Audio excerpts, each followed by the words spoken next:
Vamos novamente nos colocar em pés.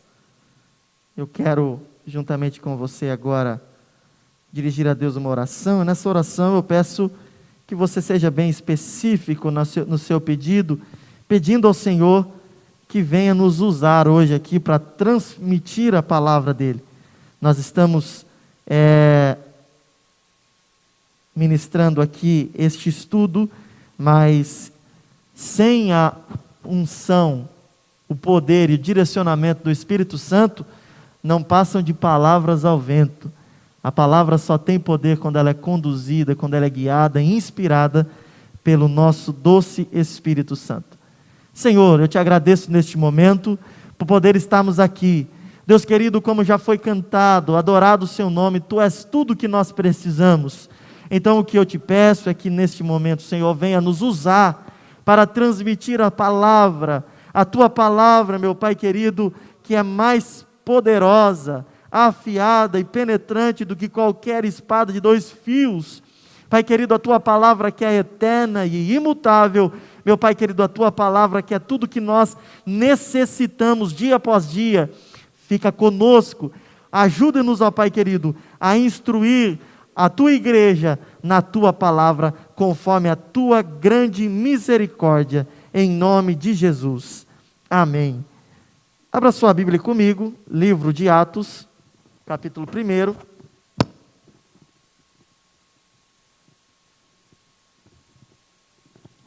Vamos fazer uma leitura bem extensa aqui, mas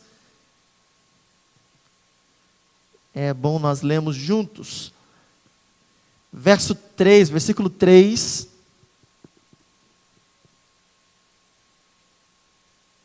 Ou melhor, versículo 4.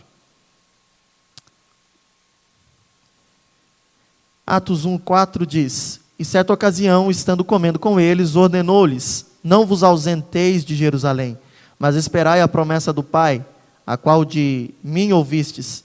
Pois João batizou com água, mas vós sereis batizados com o Espírito Santo dentro de poucos dias.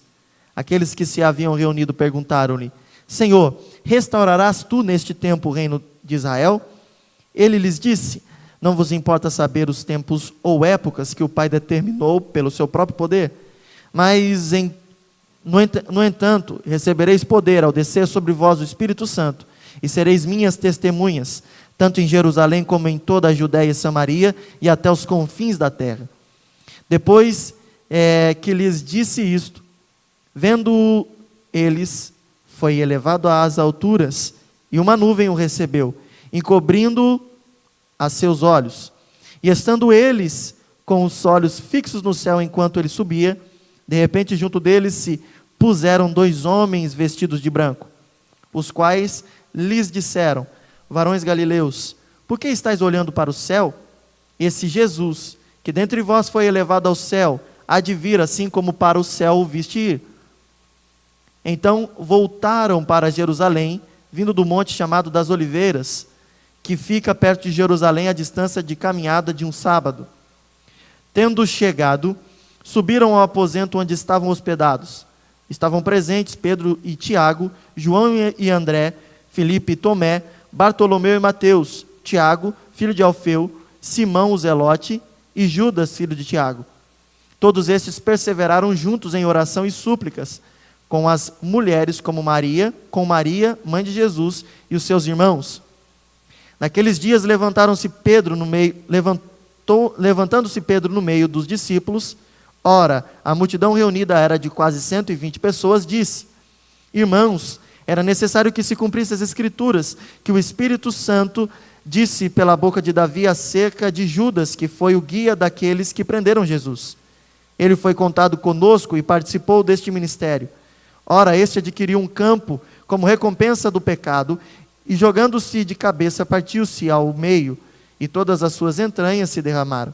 E todos os que habitam em Jerusalém ficaram sabendo do acontecido, de maneira que na sua própria língua, esse campo se chama Acéldama, isto é, campo de sangue.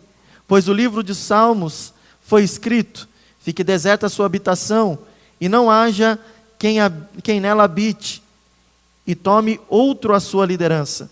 Portanto, É necessário que dos homens que conviveram conosco todo o tempo em que o Senhor Jesus viveu entre nós, começando desde o batismo de João até o dia em que dentre nós foi elevado ao céu, que um deles esteja conosco e sirva de testemunha da sua ressurreição. Indicaram 2, José, chamado Barsabás, que tinha por sobrenome o Justo, e Matias. Então oraram dizendo: Tu, Senhor, conhecedor dos corações de todos, mostra qual destes 2 escolhestes, para que tomem parte deste ministério e apostolado, de que Judas se desviou para ir ao seu próprio lugar.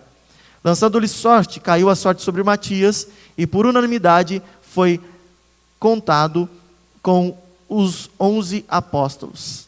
Amém. Podeis assentar. Deus abençoe. Meus irmãos, essa passagem, esse primeiro capítulo de Atos dos Apóstolos, ele vai nos contar, como nós já dissemos na introdução na última quinta-feira, a continuidade da igreja, a continuidade dos apóstolos, né? Nós sabemos que a igreja só é inaugurada a partir do próximo capítulo, Atos 2. Mas, até então, nós vemos a movimentação, nós vemos a ordenança de Jesus aos apóstolos, e nós vemos as decisões que eles tomaram a partir do momento da ascensão do nosso Senhor Jesus.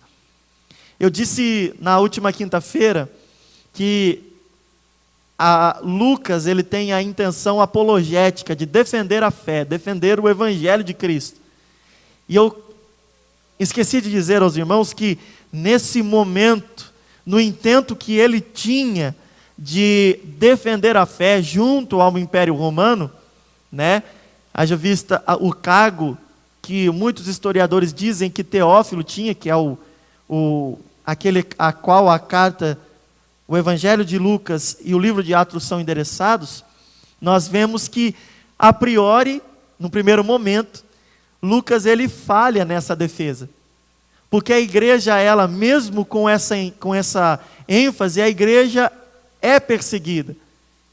Nós vemos a igreja sendo alvo dos líderes judeus, e nós vemos a igreja sendo alvo do Império Romano propriamente dito. Mas tudo isso fazia parte do propósito de Deus, porque não importava naquele momento que a igreja fosse defendida, que a fé, que o Evangelho fosse defendido dessa forma. O que convinha para o Senhor Jesus era que o Evangelho fosse pregado. Como Paulo fala a Timóteo, a tempo e fora de tempo. Era necessário a perseguição para que o Evangelho se disseminasse. Então Lucas, no seu intento inicial, não teve êxito, mas ele nos deixou um exemplo daquilo que era a vida com Cristo e daquilo que era a vida da igreja cheia do Espírito Santo de Deus operando em nossas vidas. E nós vamos ver como é essa igreja, a igreja cheia do poder de Deus, a igreja viva, vibrante, que tem problemas, que tem dificuldades, como nós temos hoje, mas que vence na pregação do Evangelho e no ministério que lhes é importante e cabido. Nós vamos ver qual é esse ministério, qual é a dedicação que a igreja deve ter e principalmente que os líderes da igreja devem ter. O livro de Atos vai nos dizer. Mas esse primeiro capítulo ele é importante porque no versículo 3 nós não lemos, mas Lucas vai dar ênfase. Eu vou ler aqui, porque só faltou ele, né? O versículo 3 do primeiro capítulo vai dizer assim: aos quais também, depois de ter morrido, se apresentou vivo, com muitas e incontestáveis provas, sendo visto por eles pelo período de 40 dias, e falando a respeito do reino de Deus. Esse que ele fala é Jesus. Jesus ele foi morto, mas ele então ressuscita. E Lucas, ele quer dar a ênfase de que a importância da ressurreição de Jesus é ímpar. E ele vai falar o quê? Ele apresentou provas, e provas incontestáveis da sua ressurreição. Quando durante um período de 40 dias, ele se apresenta para diversas testemunhas. Irmão, por que a ressurreição de Jesus é tão importante? Porque, irmão, senão a Escritura não se cumpriria, as profecias não se cumpririam, porque senão Jesus não seria tido como Deus, mas sim como mais um profeta que morreu, e a sua história teve fim ali com a sua morte.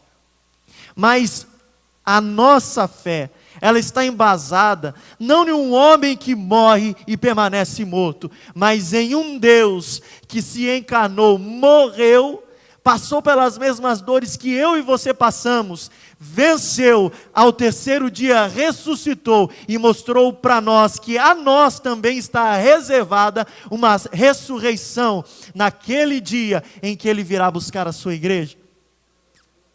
Esse é o evangelho que nós cremos, e essa é a ênfase que Lucas dá, a importância da ressurreição. Porque, irmão, o cristianismo não está no mesmo patamar que o budismo. Por que não está no mesmo patamar que as seitas deste mundo? Porque todas elas, os seus autores, criadores, os seus idealizadores, simplesmente nasceram, tiveram uma data de nascimento e uma data de óbito. O nosso Jesus, Ele pode ter tido uma data de nascimento aqui, mas a data de óbito dele não existiu, porque Ele ressuscitou, Ele vive e habita, reina entre nós. E isso é que é a importância desse evangelho. Outra coisa interessante é a ênfase que ele dá aos 40 dias, e nós vamos ver isso no decorrer das Escrituras. O número 40 é uma coisa importante para o cristianismo. Quanto tempo foi a peregrinação do povo do deserto? 40 anos. Nós vemos Moisés jejuando no Monte Sinai 40 dias. Nós vemos Jesus jejuando também por 40 dias. Então nós vemos essa data muito importante e relevante para a religião cristã. Mas vamos a seguir. No versículo de número 4, Jesus, ele vai direcionar os seus discípulos. E é isso que é interessante. Jesus tem sempre um direcionamento a nos dar.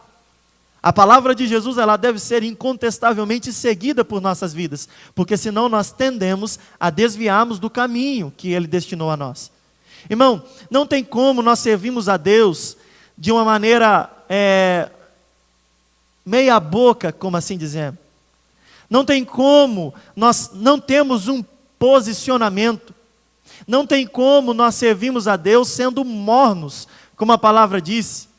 Deus, Ele tem tanta aversão, tanto nojo e tanto desgosto por quem não se posiciona, que Ele vai dizer o quê? Por ser morno, não ser quente e não ser frio, vomitar-te-ei da minha boca.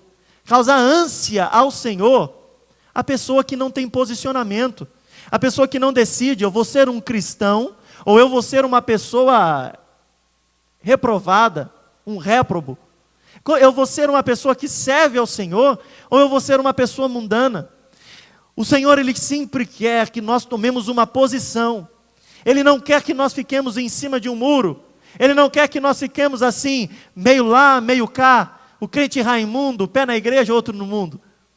Ele quer uma posição. O cristianismo é um posicionamento nosso. Ele nos instrui como nós devemos servi-lo, mas Ele fala assim, ó, se você fizer meia boca o seu papel de cristão, que você fica aqui na igreja no domingo, vem nos cultos, mas lá fora não dá o bom testemunho do Senhor Jesus Cristo, o Senhor está a ponto de vomitar você da boca dEle. Ele está a ponto de te desprezar, te rejeitar, te lançar fora. Mas o Evangelho de Cristo, ele requer de nós um posicionamento. E é isso que o Senhor quer de você. Posicione-se hoje. Siga o caminho que o Senhor destinou para você. Ele tem o caminho. como ele disse aos apóstolos, versículo 4, não vos ausenteis, não saiam de Jerusalém, essa é a minha instrução, sigam-na, vão para Jerusalém e fiquem lá, até que do alto vocês sejam revestidos do poder de Deus.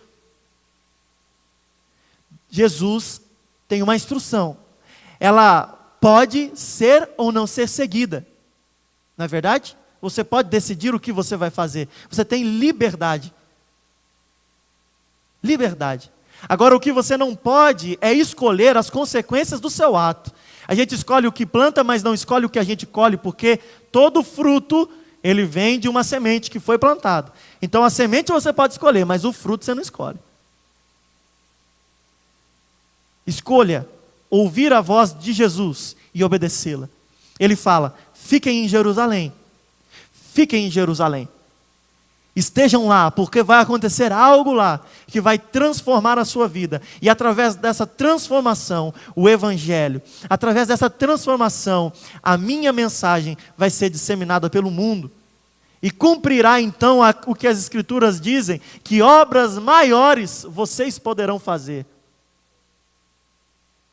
Então, irmão, essa era a instrução, os apóstolos eles poderiam escolher o que fazer, os 120 poderiam dispersar-se, como Pedro tentou fazer lá quando Jesus se encontra com ele, à beirada daquela praia. Pedro tinha voltado para a sua vida de pescador e tinha chamado ainda os companheiros. Porque Pedro tinha perdido as esperanças, porque Jesus morreu, é aí que está o problema. Quando nós pensamos que Jesus está morto ainda, que Jesus não ressuscitou, nós perdemos a nossa esperança. Mas quando nós vemos como Pedro viu ele ressurreto, ele brilhou os seus olhos, seu coração se encheu de novo, e ele obedeceu às instruções, porque Jesus vai dizer por 3 vezes, Pedro, você me ama?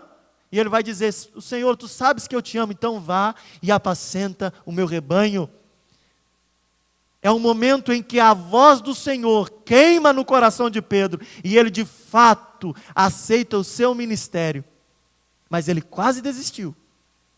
Ele quase desistiu. Porque como muitos ainda acreditam que Jesus está morto, mas ele vive, a pedra foi removida, o nosso Senhor e Salvador Jesus Cristo vive, ele não está morto, por isso nós cremos nele. E essa é a direção a seguir. Agora, uma coisa é importante também nós vemos, porque Jesus vai falar, vocês vão ficar em Jerusalém, porque vocês serão revestidos, porque João batizou vocês com água para o arrependimento, mas vocês agora serão batizados com o Espírito Santo. O batismo de João era um ato exterior, um ato simbólico que significava que aquele que era batizado, assim como nos nossos dias, arrependeu-se dos seus pecados e confessava Cristo como Salvador. Era uma preparação para a vinda do Messias. Era um ato de arrependimento. Por que eu me batizava? Por que a pessoa se batizava? Porque era um ato exterior, uma demonstração do arrependimento dele. Só que existe um batismo que Jesus vai anunciar. Esse maior ainda do que o de João. Porque o de João é exterior e para o arrependimento, mas esse é para a execução da obra. O batismo no Espírito Santo é para que as pessoas pudessem fazer aquilo que o Senhor tinha designado para elas. Mas aí requer dos apóstolos, dos seguidores de Cristo, a esperança em Cristo. Porque, irmão, foram 40 dias, e provavelmente mais 10 que eles ficaram esperando essa promessa acontecer. Jesus fala para ele, isso acontecerá em breve. Esse revestimento, esse batismo com o Espírito Santo vai acontecer rapidamente. Logo, logo vai acontecer. Mas ainda demoraram 10 dias, e eles estavam ali naquele cenáculo, buscando ao Senhor. E você imagina, o primeiro dia, até que vai, a empolgação está ali, mas o segundo, terceiro, quarto, quinto, pode ser que alguns deles começaram a esfriar na fé. Por isso nós temos que ter esperança, porque quando o Senhor fala, Ele é fiel para cumprir a sua palavra. O problema é que nós estamos vivendo uma geração do imediatismo e queremos tudo para ontem, não é nem para hoje, não é nem para agora, nós queremos para ontem. E se as coisas não acontecem, nós logo desistimos. Jesus vai ensinar, contando uma parábola, a respeito da persistência que nós devemos ter. Ele conta a parábola de uma viúva, que ela quer que um juiz julgue o caso dela, mas o juiz, por ser um juiz assim, meio parcial, um juiz um pouquinho severo, ele não leva em conta o pedido daquela viúva. Mas aquela viúva desiste? Não, segundo a parábola que Jesus conta, ela é insistente. E pela insistência, ela enche tanto as paciências daquele juiz, até que aquele juiz então decide julgar a sua causa. É essa insistência que nós devemos ter. Se o Senhor Jesus realizou ou não na nossa vida, nós devemos persistir. Nós não devemos desistir ao primeiro percalço que nós enfrentamos, à primeira objeção. Não desista, meu irmão, minha irmã, se a luta está grande, maior é a recompensa que você terá, se você permanecer fiel até o fim, porque aquele que permanecer fiel até o fim, lhe será dado a coroa da vitória.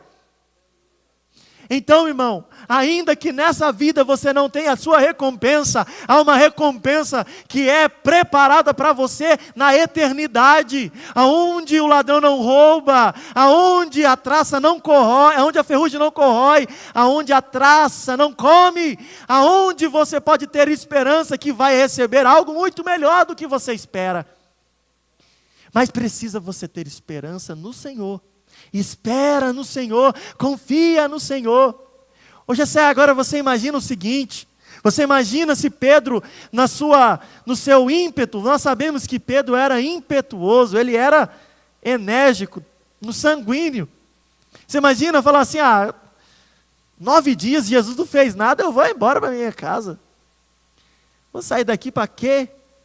Mas eles estavam confiantes, a palavra de Deus queimava no coração deles, o que Jesus dizia, podia demorar tantos anos parecia que fosse ontem, o que Jesus dizia para eles queimava em seu coração. O Evangelho de Jesus tem queimado em seu coração?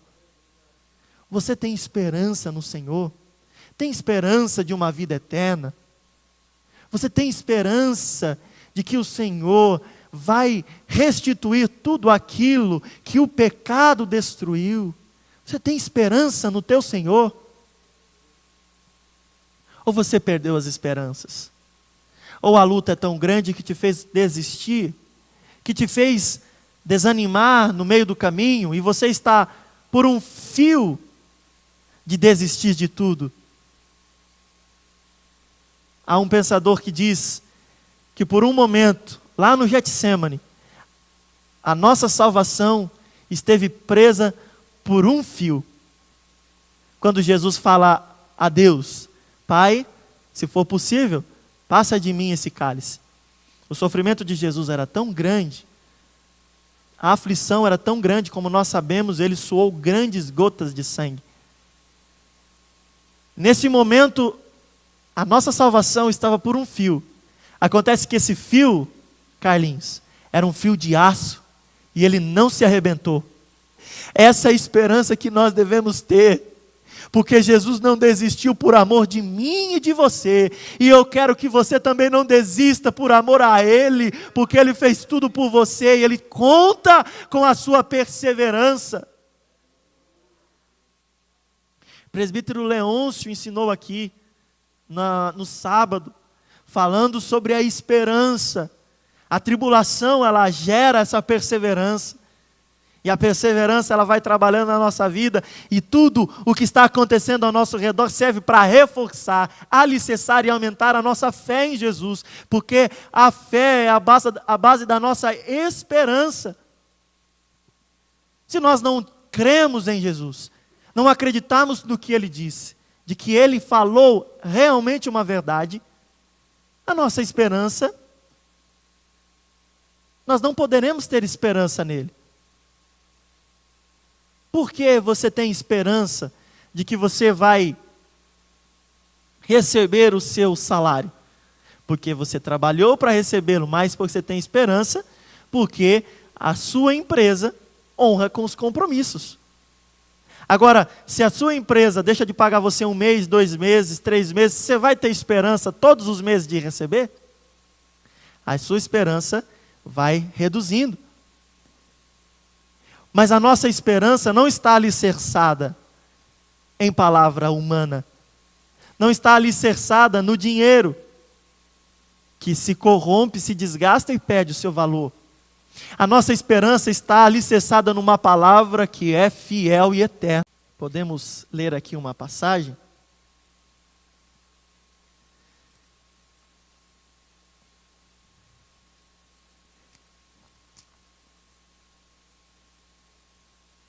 Que é justamente aquela que foi lida aqui no sábado.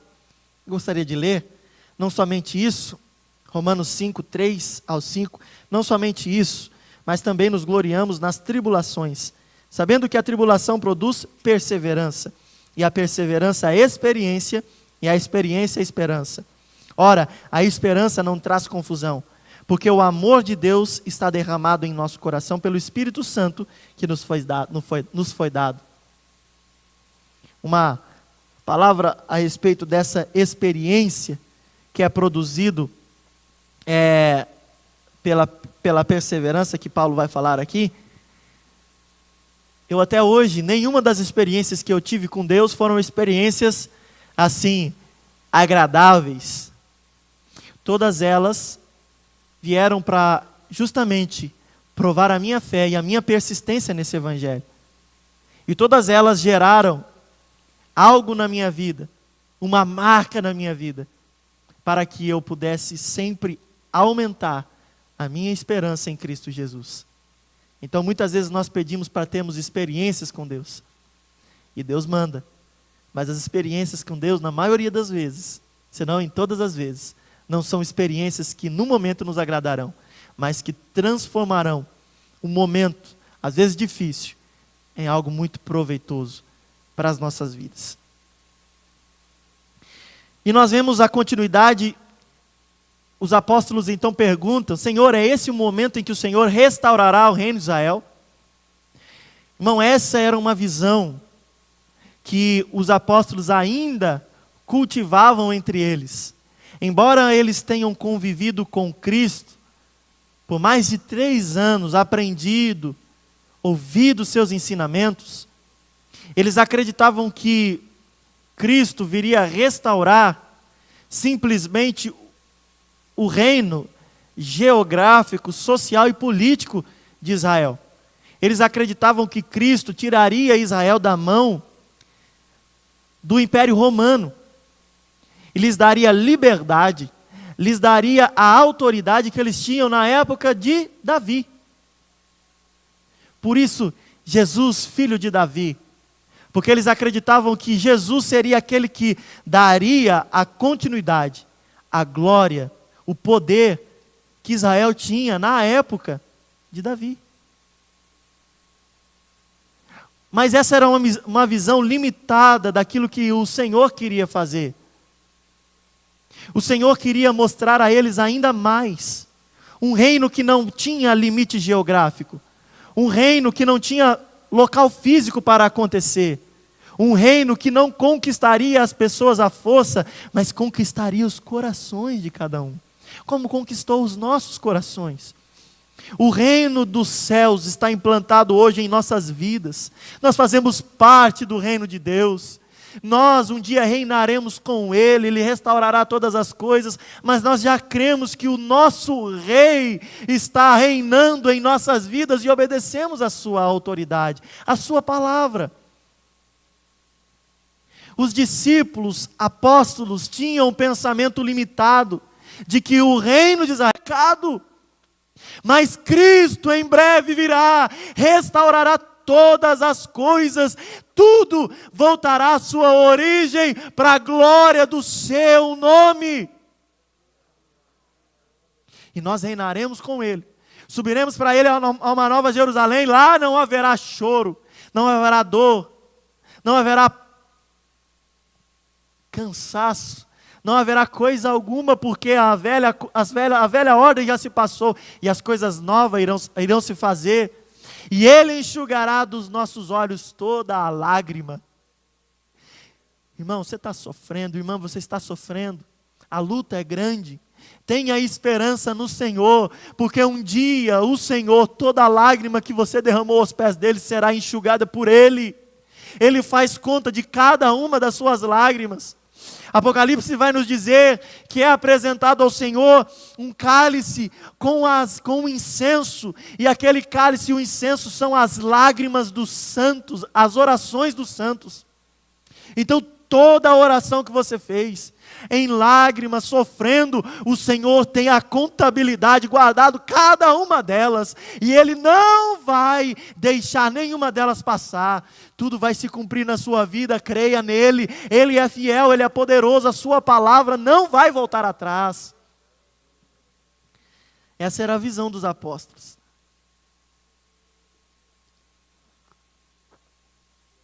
Jesus então vai falar aos apóstolos: olha, não convém vocês saberem nem os tempos e nem as épocas, nem o Cronos, tempo humano, nem o Kairos, tempo de Deus, em que as coisas que estão reservadas ao Pai, pela sua autoridade para se cumprir. Jesus estava dizendo para nós que existem coisas que serão nos reveladas, mas existem coisas que somente a eternidade vai nos mostrar. Então, irmão, muita gente tem procurado encontrar respostas, e através dessa busca desenfreada por respostas, acabam inventando heresias a respeito da palavra de Deus. Mas existem coisas, irmãos, que Deus não quis revelar para nós, e Ele não vai revelar para nós. E Ele vai deixar de ser Deus por causa disso? Não. O cumprimento de todas as coisas vai acontecer. O que Ele quis revelar, Ele revelou através da sua palavra. Então, irmão, não tenta inventar moda, e nem fica escutando inventores de moda. Creia no Evangelho do nosso Senhor e Salvador Jesus Cristo. Como Paulo vai dizer àquele carcereiro: e será salvo tu e a tua casa. Esse Evangelho salva, quer coisa mais gloriosa do que essa? Irmão, tudo que nós fazemos é errado. Nós acabamos com todas as instituições que Deus criou, por causa do nosso jeito de ser.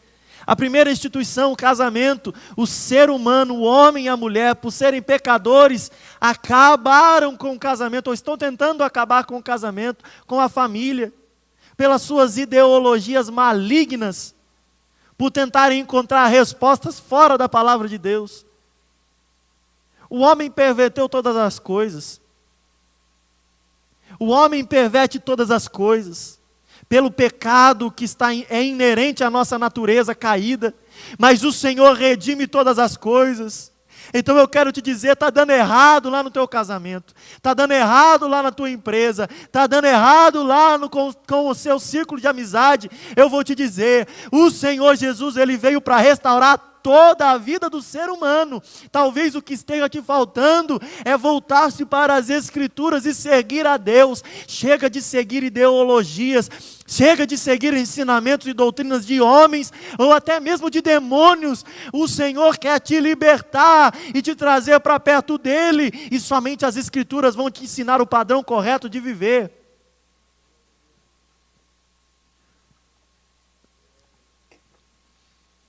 Aqui eu vou fazer um parêntese ideológico para dizer para os irmãos: você tem a sua opinião, você é livre para pensar. Mas agora eu quero te instruir como seu pastor. Existe um grande problema instaurado no mundo hoje. Ideologicamente, nenhum dos lados vão nos levar ao caminho correto da nossa redenção. Nem a direita, nem a esquerda. Então não existe caminho correto, irmão, criado pelo homem. Caminho correto é através disso aqui, ó. Palavra de Deus. Não é nem de direita e nem de esquerda aqui. Aqui é uma palavra teocêntrica, onde Deus é o centro de todas as coisas. E às vezes nós devemos olhar mais para isso, menos para a política e mais para a palavra. Mas eu quero te dizer uma coisa, existe um grande problema que se instaurou na humanidade, no mundo.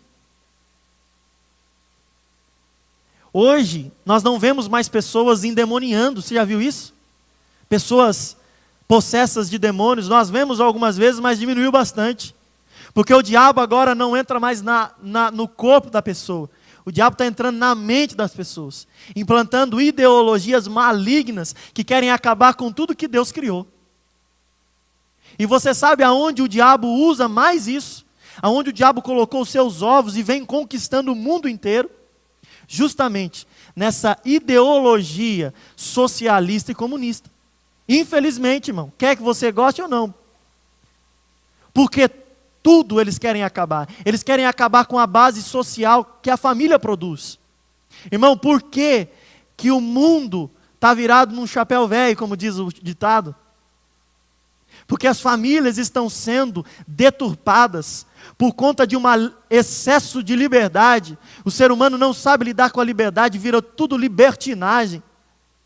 Eu faço tudo em prol do meu prazer, o que importa é o meu prazer. Eu não sigo regras, eu não tenho uma conduta a seguir, eu não tenho um padrão de vida a seguir. O padrão é o padrão que eu escolher. Então, se eu escolher ter relações com pessoas do mesmo sexo, com animais, com crianças, com meus próprios parentes, isso não é problema. O problema é o prazer, é o hedonismo, entrando com força através dessa ideologia. E o Estado quer ser o controlador da minha e da sua vida. O Estado quer controlar a maneira que você adora a Deus, sabia? Por que que hoje nós estamos tendo problema com a justiça para abrir os templos? Porque o Estado quer controlar a nossa liberdade de culto, quer tirar a nossa liberdade de culto. Irmão, quem é um juiz para dizer como nós devemos adorar a Deus? A autoridade, a única autoridade constituída pela palavra de Deus, no Novo Testamento, na dispensação da graça, é a autoridade da igreja. Quem tem autoridade espiritual é a igreja, através do nosso Espírito Santo que nos conduz. Não é o governo que vai ditar a maneira que nós servimos a Deus. Não é o governo que vai ditar o jeito que nós devemos ou não devemos cear, celebrar a nossa ceia. Mas é justamente isso que essa ideologia maligna quer ditar para nós. E às vezes você fica falando que o discurso é bonito, direitos humanos e tudo mais, irmão, tudo isso está camuflando algo que é uma ideologia satânica contra as nossas vidas. E você fica às vezes pensando, é bonitinho, é essa as coisas que tem que ter. Às vezes tem aparência de piedade, mas no fundo, os ovos de Satanás estão sendo implantados ali, e quando eles eclodirem, vão gerar, irmão, coisa ruim para a nossa vida, para a nossa sociedade. Nós estamos prestes a ver um colapso na igreja. Só não vai acontecer porque o Espírito Santo é quem protege essa entidade. Essa entidade foi inaugurada no dia de Pentecostes pelo poder do Espírito Santo, e ninguém pode vencê-la. Mas nós vamos viver tempos difíceis. Já está batendo as nossas portas, irmãos, o casamento homoafetivo. Vai acontecer, quer você queira ou quer não. A nossa bancada evangélica, infelizmente, se preocupa com coisas que não deveria se preocupar. E tem sido mais motivo de vergonha do que de aplausos. Infelizmente. E essas ideologias o inimigo está usando. Então você não vai ver mais pessoas endemoniando, retorcendo o corpo, não. Mas você vai ver a ideologia sendo implantada, o diabo está entrando na mente das pessoas e está conduzindo essas pessoas à perdição. Se você goste ou não, essa é a verdade da palavra de Deus. Então não acredite nessas ideologias, irmãos. Acredite no que a Bíblia diz. Se a Bíblia fala que a família deve ser preservada, a família deve ser preservada. Se a Bíblia fala que homossexualidade é pecado, homossexualidade é pecado. Aqui, na China, dentro da terra, fora da terra, é pecado. Se a Bíblia fala que roubar é pecado, roubar é pecado. Os fins não justificam os meios. O pecado é condenado pelo nosso Senhor e nós devemos andar em santidade perante o nosso Deus. E Ele vai dizer, o Senhor vai dizer, que não importa saber as coisas que estão ocultas ao homem. Por isso nós temos que meditar na palavra. E Ele vai dizer no versículo de número 8, talvez a chave do livro de Atos, né? O versículo chave: no entanto recebereis poder ao descer sobre vós o Espírito Santo, e sereis minhas testemunhas tanto em Jerusalém como em toda a Judéia e Samaria e até os confins da terra. Irmão, eu acho muito interessante essa passagem, porque nós, quando olhamos o que o Espírito Santo vai fazer com aquelas pessoas, nós pensamos, essa palavra testemunhas vai dizer o quê? Nós pensamos assim, não, a pessoa vai viver de uma maneira que transpareça Cristo em sua vida. Mas no original grego, essa palavra testemunha significa martos. Martos, irmão, é a raiz da palavra Marte, cujo todos os apóstolos, exceto João, sofreram martírio por causa do Evangelho de Cristo. Tiago foi o primeiro. Jesus está falando assim: vocês vão receber um poder do Espírito Santo na vida de vocês. Vocês vão pregar o Evangelho como nunca pregaram. Mas é o seguinte, vocês vão ser as minhas testemunhas. Vocês vão morrer por causa desse Evangelho. Vocês vão entregar a sua vida por causa desse Evangelho. Vão até as últimas consequências. Paulo vai dizer, não sei se foi Paulo ou Tiago, ele vai dizer que nessa luta contra as tentações, contra as coisas deste mundo, nós não resistimos até o sangue. O que ele quer dizer? Nem a morte pode nos separar do amor de Deus, que está em Cristo Jesus nosso Senhor. Você já ouviu isso em algum lugar? Jesus está falando assim para os discípulos: a partir de hoje, vocês vão receber capacidade para morrer por essa causa. Vocês vão receber capacidade para morrer pelo Evangelho. E de fato isso aconteceu. Nós vamos ver o martírio de quase todos os apóstolos, mas eles não negaram a fé. Eu te pergunto, a nós todos, nós temos essa convicção? Hoje nós estaríamos dispostos a ofertar tudo o que nós temos, inclusive a nossa vida ao nosso Senhor? Talvez hoje nós não temos o mesmo espírito dos profetas, dos apóstolos, mas o Senhor requer de nós. Aquele que não deixar todas as coisas por amor de mim, não é digno de mim, diz a palavra do Senhor. Nós estamos preocupados se nós servimos a Deus quando as coisas estão tudo bem. Jesus quer que nós servimos a Ele independente da ocasião. Como aquela viúva que procurou o profeta, e no meio do caminho ela encontra o discípulo do profeta, e o profeta pergunta: vai bem contigo? Vai bem. Vai bem com teu filho? Vai bem com meu filho. Vai bem com teu marido? Vai bem com meu marido. E todo mundo tinha morrido. Mas ela cria que a palavra do homem de Deus poderia trazer para ela a esperança para um recomeço, para uma restituição e uma restauração. E de fato isso aconteceu. O Senhor, irmão, tem algo muito maior para nós. Mas nós temos que estar dispostos a sacrificar tudo por amor dEle.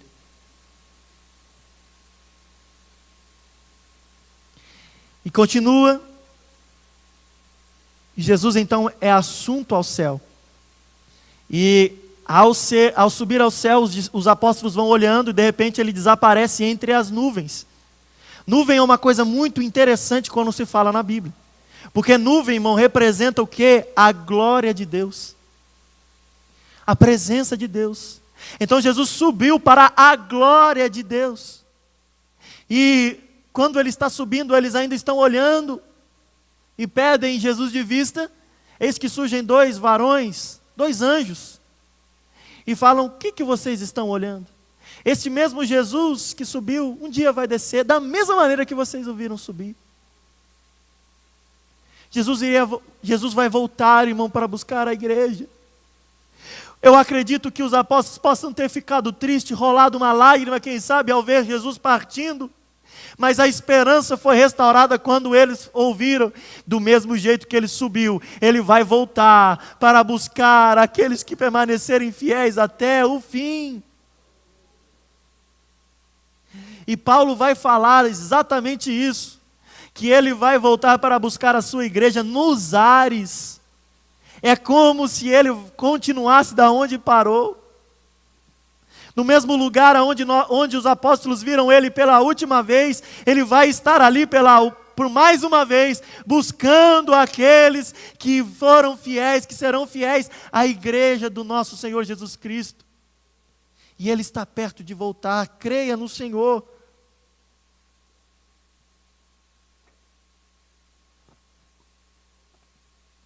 No versículo de número 14, vai nos dizer algo maravilhoso.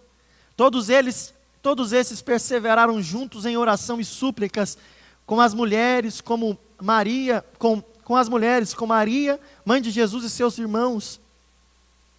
Aqui nós vemos muitas coisas importantes que a igreja já nasce tendo. Primeiro, a primeira coisa, eles perseveraram juntos. Eles estavam em comunhão uns com os outros. Eles estavam unidos em um único pensamento, em uma única busca. O segredo para a igreja é permanecer juntos. Porque como foi lido aqui hoje, pelo João, nós somos um corpo. E um corpo não funciona se tiver um braço para lá, outro braço para lá, uma perna para o outro lado, não. Ele só funciona quando todos os membros estão encaixados um no outro. E eles perseveraram juntos. E vai dizer algo a mais, que eles perseveraram juntos em oração. A igreja, você vai ver o livro de Atos, toda vez que os apóstolos, toda vez que a igreja passa por alguma coisa, eles estão orando. No dia de Pentecostes estão orando. Pedro é preso, estão orando. Eles oram várias e várias vezes. Se nós formos pegarmos todas as passagens que falam que a igreja estava orando no livro de Atos, vocês vão ver quantas vezes eles estão juntos orando. Porque, irmão, não há como a igreja vencer sem oração. A igreja não caminha sem oração. Por isso nós devemos dedicar-nos à oração e à pregação da palavra, como os apóstolos disseram. Qual era o ministério que os apóstolos tiveram como importante?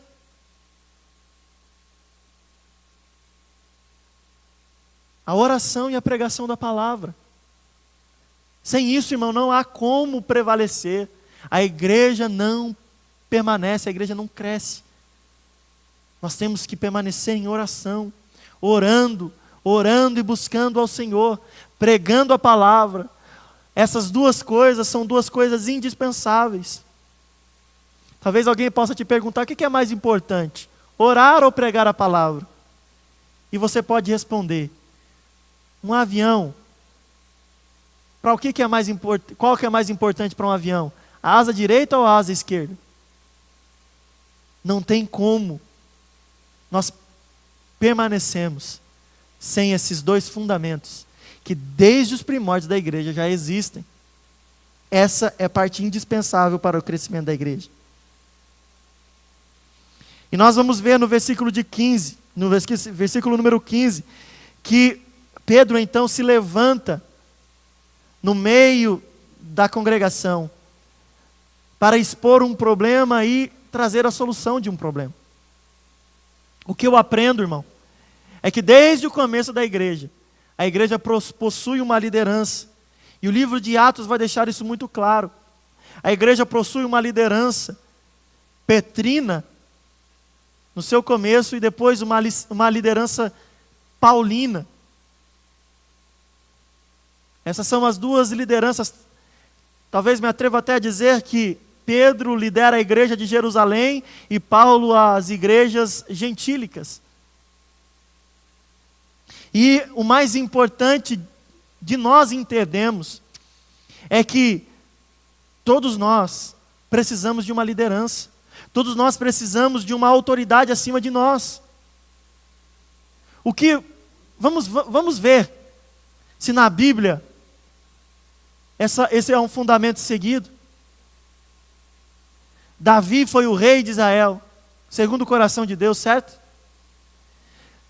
Davi esteve sobre muitos anos sob a liderança de Saul. Esteve debaixo de uma liderança. Saul foi o rei de Israel. Mesmo sendo rei, ele estava sob a liderança de Samuel. Profeta e sacerdote Samuel. Samuel foi o último juiz de Israel, mas ele esteve por um tempo sob a liderança do sacerdote Eli. José, em todo o tempo, mesmo com o seu sonho de que as espigas se dobrariam, de que as estrelas, o sol e a lua se curvariam diante dele, ele esteve sob a liderança de alguém. Então o princípio da autoridade sempre existiu na palavra. Jesus vai dizer, quando ele é questionado, com que autoridade você faz essas coisas? E ele usa a inteligência para pegar aquelas pessoas e falar assim, o batismo de João é coisa de Deus ou coisa dos homens? Que autoridade João tinha no seu batismo? Jesus estava falando que até ele aqui na terra era sujeito a uma autoridade. Então por que às vezes nós não queremos ser submissos a uma autoridade?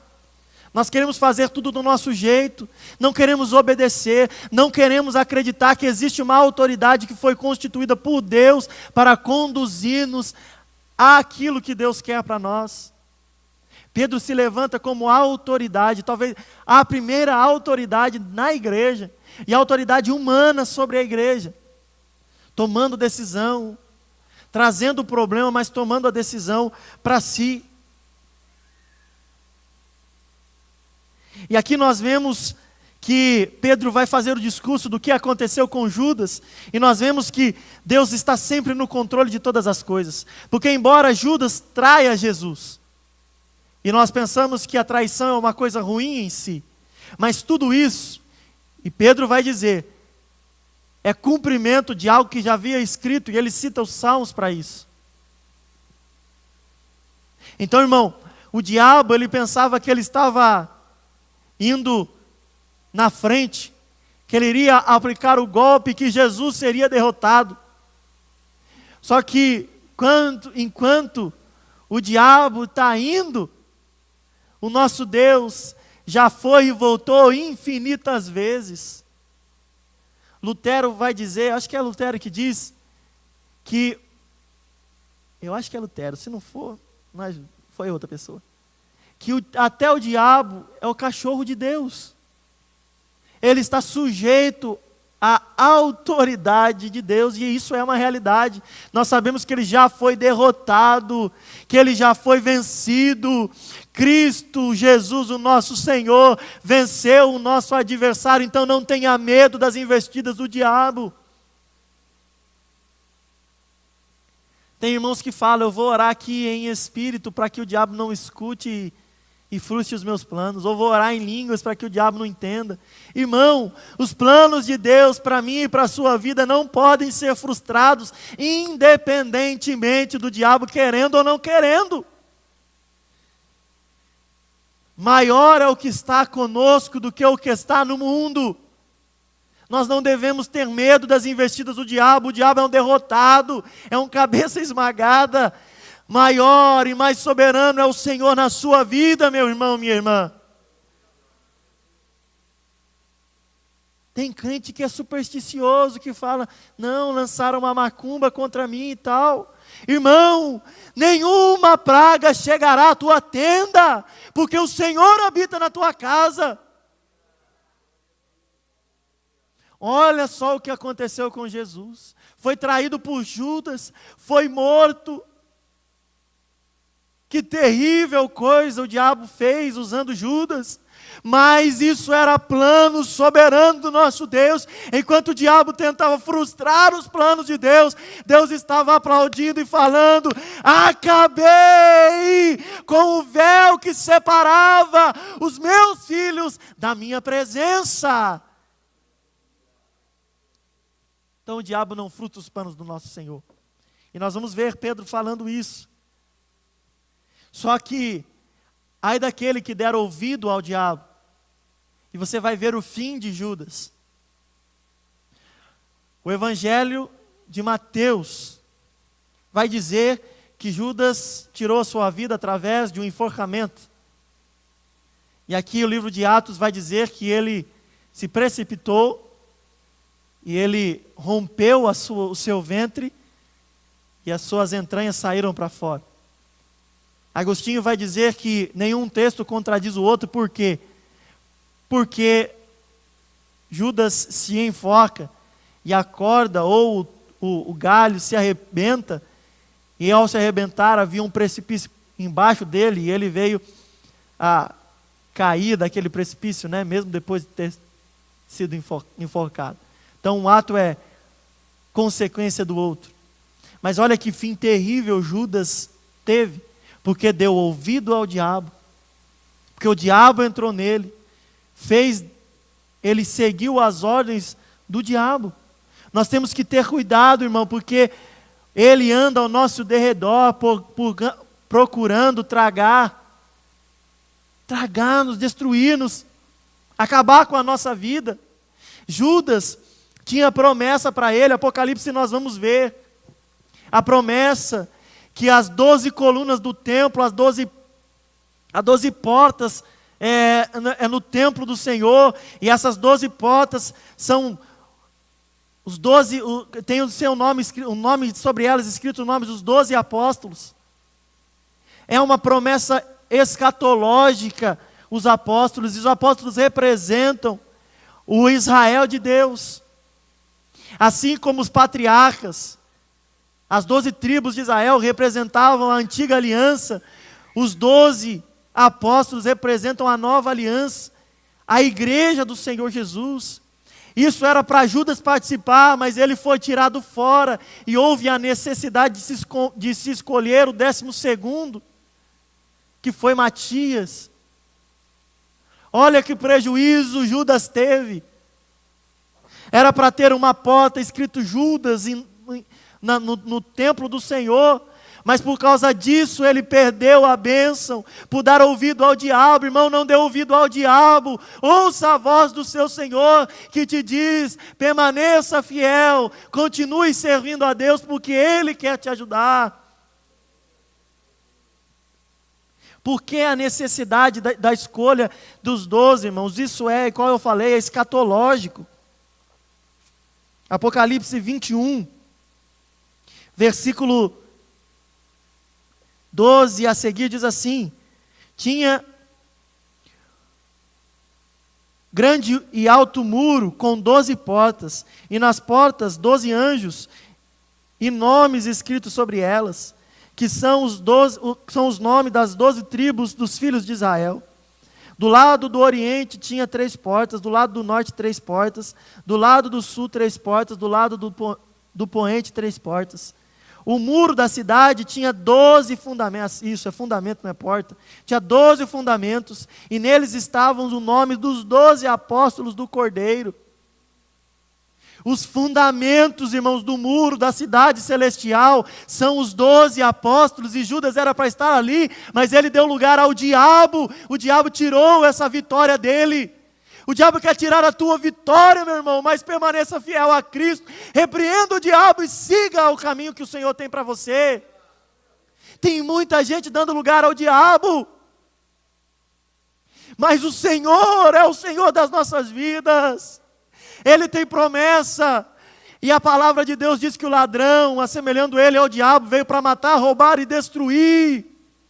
O diabo, ele pode até te dar uma coisa, mas ele nunca dá nada, ele troca. Ele pode curar uma gripe sua, mas ele vai colocar um câncer no lugar, porque ele não tem interesse nenhum em te ajudar, ele quer te derrubar. Mas o Senhor veio para nos dar vida, vida eterna, vida com abundância. No Senhor nós temos paz. Olha o que Judas perdeu, irmão. E aí vem a segunda passagem, porque a necessidade que Pedro tinha de escolher o 12º, porque não podia esperar um pouco mais? Justamente por causa disso. Existe algo maravilhoso reservado aos 12 na palavra de Deus. Por isso a necessidade da escolha. E havia um critério para se escolher o 12º, e nós vamos ver que era um homem que deveria ter caminhado com Jesus desde o seu batismo até a sua ascensão. Então nós temos que entender uma coisa, aqui vai para os líderes. Para nós que somos líderes e queremos ter, como Paulo fala, né, aquele que deseja o episcopado, excelente obra deseja, nós devemos, em primeiro lugar, antes de qualquer coisa, andarmos com Jesus. Conhecer a Jesus, ouvirmos e obedecemos a sua palavra. É escolhido 2 pessoas, Matias e Barsabás, mas que também é chamado de José, que tinha por sobrenome o Justo. E eles então oram ao Senhor novamente, separam os 2, oram ao Senhor. O que isso significa para nós? Todas as decisões que nós tivemos que tomar, nós devemos primeiro consultar a Deus. Os apóstolos tinham autoridade. Jesus vai falar: o que vocês ligarem na terra será ligado no céu. Mas eles primeiro, antes de tomar a decisão, eles consultam a Deus. Eles perguntam para Deus: Deus, é a tua vontade? São esses nomes, são esses homens. São verdadeiros homens de Deus que devem ser um dos escolhidos para ser apóstolo. Toda a decisão que você tomar, irmão, primeiro ore a Deus. Nós estamos tomando decisões sem consultar a Deus. Fazemos assim a esmo, e por isso que tem dado errado para muitas pessoas. Tem pessoas que não oram a Deus perguntando se aquela pessoa é a pessoa que eles devem casar, se aquele emprego é o que eles devem ingressar, se aquela viagem devem fazer.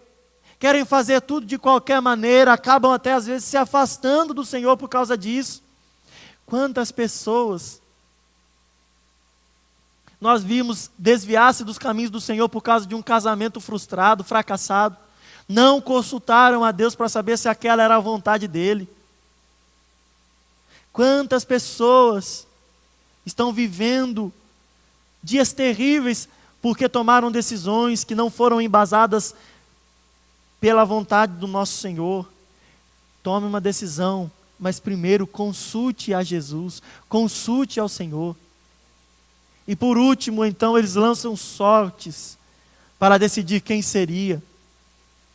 Irmãos, e antes que você fale que método estranho é esse, você tem que entender uma coisa, que eles não haviam ainda recebido o Espírito Santo para conduzi-los.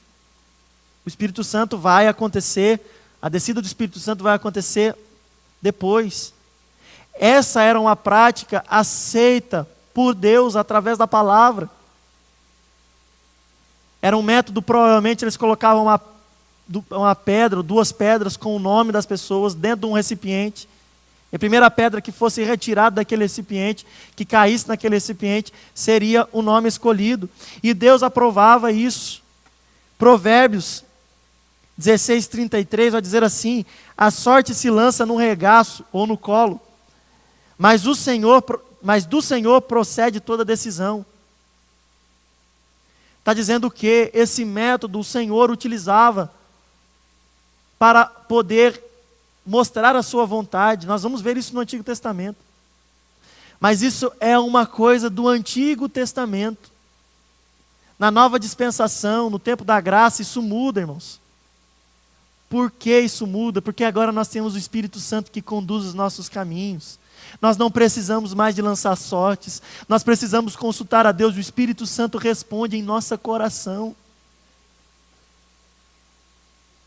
Agora sim, se você ficar pensando que esse método funciona, não passa de superstição. Crente que abre a Bíblia para ver se Jesus está falando, irmão. Você pode ler a Bíblia, Deus vai falar com você a qualquer momento, não precisa abrir num versículo específico. Isso é lançar sorte, irmão. Você não precisa disso porque você tem o Espírito Santo que te conduz todos os dias da sua vida para toda decisão, mas você tem que consultar Ele primeiro. Ele não é intrometido, Ele não é ladrão que entra arrombando as portas.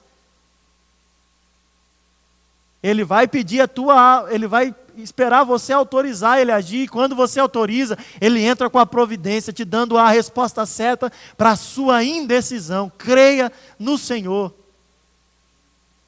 Assim nós terminamos o capítulo 1 do livro de Atos.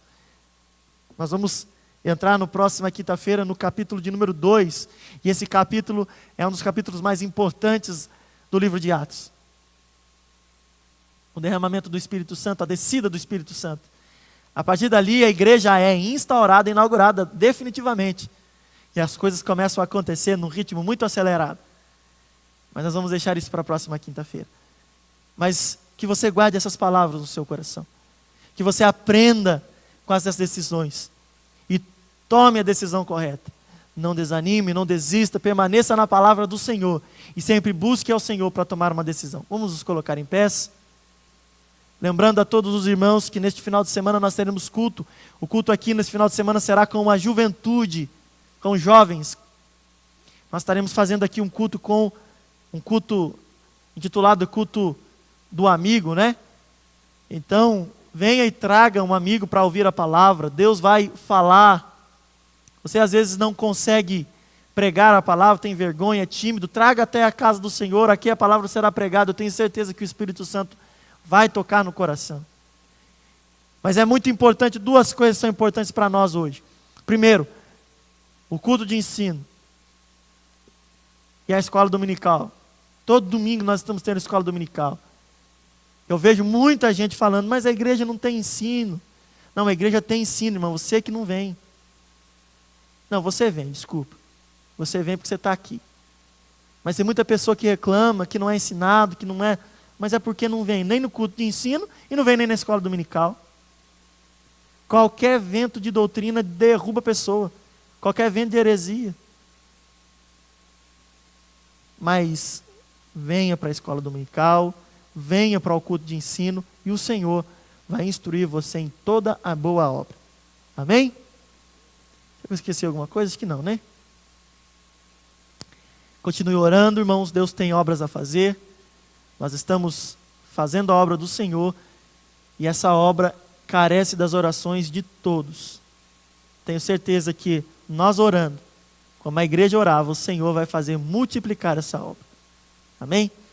Deus, eu te agradeço pela vida de cada um dos irmãos. Fica com eles, despeça-os em paz agora, que eles possam ter uma noite agradável e amanhã, nessa sexta-feira, meu Pai, possa, Pai querido, ser um dia muito produtivo para todos eles. Protege-os e guarda-os de todo mal. Em nome de Jesus. E que o amor de Deus, a graça do nosso Senhor Jesus Cristo e a comunhão do Espírito Santo estejam com todos, hoje e sempre. Que todos digam, Deus te abençoe, meu irmão. Excelente sexta-feira, final de semana para você.